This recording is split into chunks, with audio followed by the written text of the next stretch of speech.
Welcome to the Newsfeed. Bigger data centers are coming to Washington, and they're bringing some real trade-offs, more strain on the electrical grid and added pressure on water systems that are already stretched thin by years of drought. Yet some say data centers are also badly needed for tax revenue and jobs. We headed to Central Washington, where a local utility is gearing up for the county's first data center, and heard from a lawmaker and a resident on what the next data center boom means for them. In Malaga, not far from the Columbia River, bulldozers flatten land to make way for another massive building that Microsoft plans to fill with servers and fans. A total of 3 buildings is planned for this site. It's the first data center in the Chelan County Public Utility District. The PUD is in a unique position where it sells most of its hydropower on the open market. We are a surplus generator, which means we generate more electricity than we need locally. And we use about 20% of it on average locally.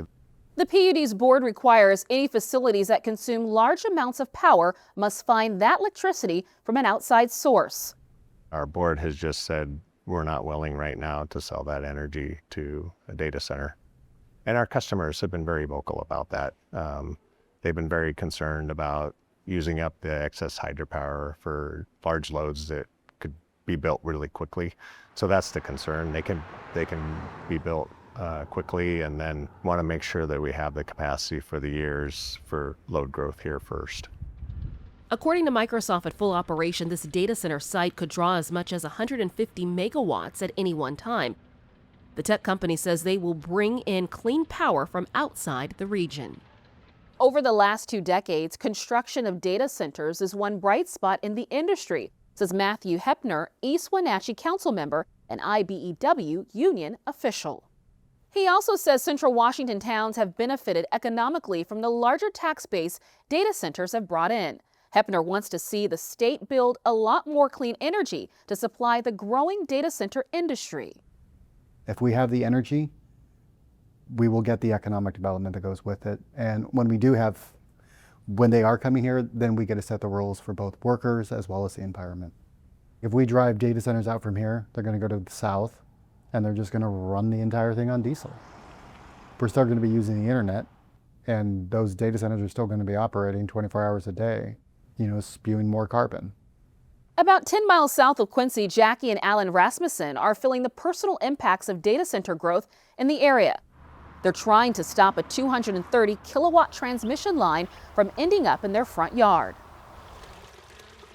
Grant County PUD says they need to build a new 32-mile transmission line to carry more electricity.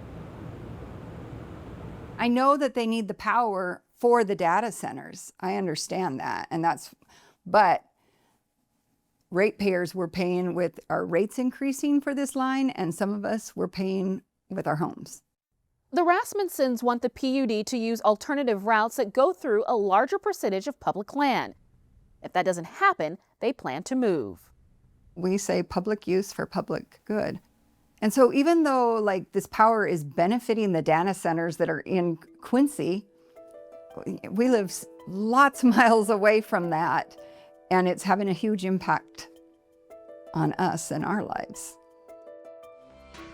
I'm Paris Jackson. Thank you for watching the Newsfeed. To see this week's stories on data centers, visit cascadepbs.org/thenewsfeed.